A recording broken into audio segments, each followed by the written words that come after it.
పాము కూరల్లో విషం కన్నా మనిషి చూపులో అసూయ చాలా ప్రమాదకరమైందన్న మాట నిజమేనేమో అనిపిస్తుంది. జలసీ ముందు ఏ ఫ్రెండ్షిప్ ఎందుకు పనికిరాదని నిరూపించారు. వాళ్ళతో పాటు ఉండే స్నేహితుడు కళ్ళ ముందే వాళ్ళకంటే ఎత్తుగా ఎదగడం, వారిని శాసించే స్థాయికి వెళ్ళడం తట్టుకోలేని స్నేహితులు ఒక 18 ఏళ్ల పిల్లోడిని ఏం చేశారో ఈరోజు ఎపిసోడ్లో చూద్దాం.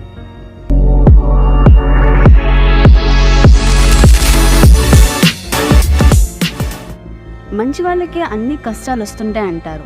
అలాంటి మంచివాడే బంగ్లాదేశ్కి చెందిన 18 ఏళ్ల షిబ్లీ సాదిక్ హృదయ్. ఫాదర్ ఒక ట్రక్ డ్రైవర్. పుట్టింది పేదరికంలో అయినా తన పిల్లోడిని బాగా చదివించి ప్రయోజకుని చేయాలనుకున్నారు. సాదిక్ కూడా అలానే కదల్పూర్ స్కూల్ అండ్ కాలేజ్లో బాగా చదువుతూ ఉండేవాడు. కానీ వాళ్ళ పేదరికం వల్ల పేరెంట్స్కి ఎలాగైనా సహాయంగా ఉండాలని కాలేజ్ నుంచి రాగానే ఈవినింగ్ పౌల్ట్రీ ఫామ్లో వర్క్కి జాయిన్ అయ్యాడు. తన మంచితనం వల్ల అక్కడున్న కోవర్కర్స్తో త్వరగానే కలిసిపోయాడు. అండ్ తన ఇంటెలిజెన్స్ అండ్ హానెస్టీతో కొద్ది కాలంలోనే ఆ పౌల్ట్రీ ఫామ్కి మేనేజర్గా ఎదిగాడు. అంత మంచిగా సాగుతున్న జీవితం క్షణంలో అల్లకల్లోలమైంది. తన నిజాయితీనే తన లైఫ్కి శాపంగా మారిందా? అసలు ఆ సాదిక్కి ఏం జరిగింది? ఎప్పుడు పౌల్ట్రీ ఫామ్లో వర్క్ అయిపోగానే ఇంటికి వచ్చేసే కొడుకు 28 ఆగస్టు 2023 మాత్రం రాత్రి అవుతున్నా ఇంకా ఇంటికి రాలేదు. కొడుకు కోసం ఎదురు చూస్తున్న తల్లికి ఒక కాల్ వచ్చింది. అమ్మా, నన్ను ఎవరో కిడ్నాప్ చేశారు, చాలా గట్టిగా కొడుతున్నారు, నన్ను ఇక్కడి నుంచి తీసుకెళ్ళిపోమ్మా అని సాదిక్ మాట్లాడుతుండగా కాల్ కట్ అయింది. కాసేపటికి మళ్ళీ సాదిక్ నంబర్ నుంచి ఇంకో కాల్ వచ్చింది. ఈసారి మాట్లాడుతుంది సాదిక్ కాదు, వేరే వాయిస్. మీ పిల్లోని కిడ్నాప్ చేశాం, ఒక 20 లక్షల టాకా ఇస్తే వదిలేస్తాం, ఈ విషయం పోలీసులకు చెప్తే మీ అబ్బాయిని చంపేస్తాం అని బెదిరించారు. ఏం చేయాలో అర్థం కాని పేరెంట్స్ చాలా చోట్ల అప్పు కోసం ప్రయత్నించారు. As we all know, it's not an easy task. దిక్కుతోచని పరిస్థితిలో మళ్ళీ ఆ కిడ్నాపర్స్కి ఫోన్ చేసి నేను అంత ఇవ్వలేను అని చెప్పారు. సర్ప్రైజింగ్లీ వాళ్ళు కూడా వెంటనే 2 lakhs టాకా ఇవ్వండి, వదిలేస్తామని చెప్పారు.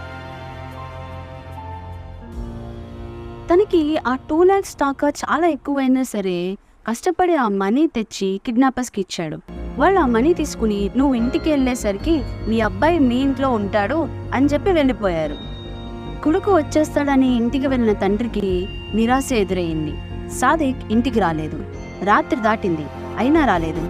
అలా 2 రోజులు సాదిక్ ఇంటికి వచ్చేస్తాడని పేరెంట్స్ ఎదురు చూశారు. 2 days అయినా సాదిక్ ఇంటికి రాకపోయేసరికి వేరే దారి లేక 3rd day పేరెంట్స్ పోలీస్కి రిపోర్ట్ చేశారు. అప్పటికి సాదిక్ మిస్ అయ్యి 11 days అయింది. ఇన్ని రోజుల వరకు పోలీస్కి రిపోర్ట్ చేయనందుకు ఫస్ట్ పోలీసులు కోప్పడిన తర్వాత పేరెంట్స్ సిచ్యువేషన్ అర్థం చేసుకుని ఇన్వెస్టిగేషన్ స్టార్ట్ చేశారు. కిడ్నాప్ చేసి మనీ డిమాండ్ చేసే అంత రిచ్ ఫ్యామిలీ కాదు. అండ్ మనీ 20 lakh టాకా నుంచి 2 lakh టాకాకి తగ్గించడాన్ని బట్టి వీళ్ళ ఫ్యామిలీ సిచ్యువేషన్ తెలిసిన ఎవరో ఈ పని చేశారని అనుమానించారు. సాదిక్కి ఎవరితోనైనా గొడవలు ఉన్నాయా అని మదర్ని అడిగినప్పుడు ఆమె 3 months బ్యాక్ పౌల్ట్రీ ఫామ్లో ఒక 6 workersతో గొడవైన విషయం చెప్పారు. వాళ్ళే ఉమాంగ్ చింగ్ మర్మా, సూయ్ చింగ్ మంగ్ మర్మా, అంగ్ తోయ్ ముంగ్ మర్మా, ఉక్యతావాయ్ మర్మా, ఉచింగ్ తోయ్ మర్మా అండ్ కసాయ్ ఓంగ్ చౌదరి. సో అక్కడి నుంచి ఇన్వెస్టిగేషన్ స్టార్ట్ చేశారు. సాదిక్ ఆ పౌల్ట్రీ ఫామ్లో పనిచేసే ఈ 6 కంటే చిన్నవాడు. వీళ్ళందరూ 22-26 ఏజ్ వాళ్ళు. వీళ్ళు పౌల్ట్రీ ఫీడ్ని ఇల్లీగల్గా ఫామ్ నుంచి అమ్ముతూ ఉండేవాళ్ళు. ఇది తెలిసిన సాదిక్ ఫస్ట్ మంచిగానే చెప్పి చూశాడు. బట్ వాళ్ళు వినకపోయేసరికి స్ట్రిక్ట్ యాక్షన్ తీసుకున్నాడు. వాళ్ళకన్నా చిన్నవాడు వాళ్ళ మీద యాక్షన్ తీసుకోవడం వాళ్ళకి నచ్చలేదు. వాళ్ళ మధ్య పెద్ద గొడవ అయ్యింది. ఓనర్ అందరినీ పిలిచి సర్ది చెప్పాడు. సాదిక్ ఈ విషయాన్ని మర్చిపోయాడు, కానీ వాళ్ళు మాత్రం మర్చిపోలేదు. ఎలాగైనా రివెంజ్ తీసుకోవాలి అనుకున్నారు. సాదిక్ని కిడ్నాప్ చేసి బాగా కొట్టి వాళ్ళ పేరెంట్స్ నుంచి మనీ తీసుకుని వదిలేద్దాం అనుకున్నారు. కానీ ఈ రివెంజ్ ప్లాన్కి లీడర్ అయిన ఉమాంగ్ చింగ్ మర్మాని కిడ్నాప్ చేసిన తర్వాత సాదిక్ చూసేశాడు. సో ఇప్పుడు వదిలేస్తే పోలీస్కి కంప్లైంట్ చేస్తాడని అనుకుని ఉమాంగ్ చింగ్ మర్మా సాదిక్ని చంపాలని డిసైడ్ అయ్యారు. వీళ్ళ ప్రాణాల కోసం ఒక చిన్న పిల్లవాడిని ఎలా చంపారో తెలిస్తే రోమాలు నిక్కపొడుచుకుంటాయి.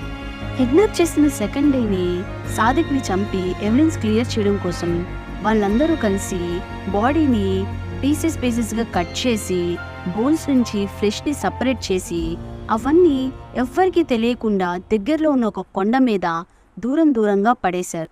కొంతమంది ఉమాంగ్ చింగ్ సాదిక్ ఫ్లెష్ని వండుకొని తిన్నారని కూడా చెప్పారు, కానీ దానికి సరైన ఆధారం లేవు. ఉమాంగ్ చింగ్ వర్మ అండ్ మిగతా వాళ్ళు ఏమీ చెప్పకపోయినా పోలీస్ ట్రీట్మెంట్తో వాళ్ళు చేసిందంతా చెప్పి తప్పు ఒప్పుకున్నారు. సెప్టెంబర్ 11, 2023న పోలీసులు వాళ్ళు చెప్పిన కొండ మీద సాదిక్ బోన్స్ రిమైన్స్ని కలెక్ట్ చేసుకున్నారు. ఈ 6గురిలో 4గురిని అరెస్ట్ చేశారు. తర్వాత కొన్ని డేస్కి మిగిలిన 2 కూడా పట్టుకొని అరెస్ట్ చేశారు. బట్ ఆ 4గురిని అరెస్ట్ చేసి తీసుకువెళ్తున్న టైంలో ఈ విషయం తెలిసిన ఆ ఊరి ప్రజలు పోలీస్ జీప్ని ఆపి ఉమాంగ్ చింగ్ వర్మని పోలీసులు ఎంత ఆపుతున్నా పట్టించుకోకుండా కొట్టారు. అతను ఆ స్పాట్లోనే చనిపోయాడు. మిగిలిన వాళ్ళకి ఎలాంటి శిక్ష పడుతుందో వేచి చూడాలి. ప్రస్తుతానికి వాళ్ళు పోలీస్ కస్టడీలో ఉన్నారు. మా ఎక్స్ప్లెనేషన్ మీకు నచ్చినట్టయితే లైక్ చేయండి. మరిన్ని క్రైమ్ స్టోరీస్ కోసం మా ఛానల్ని సబ్స్క్రైబ్ చేయండి. ఇంకొక కేస్ స్టడీతో నెక్స్ట్ వీడియోలో కలుద్దాం. Until then take care.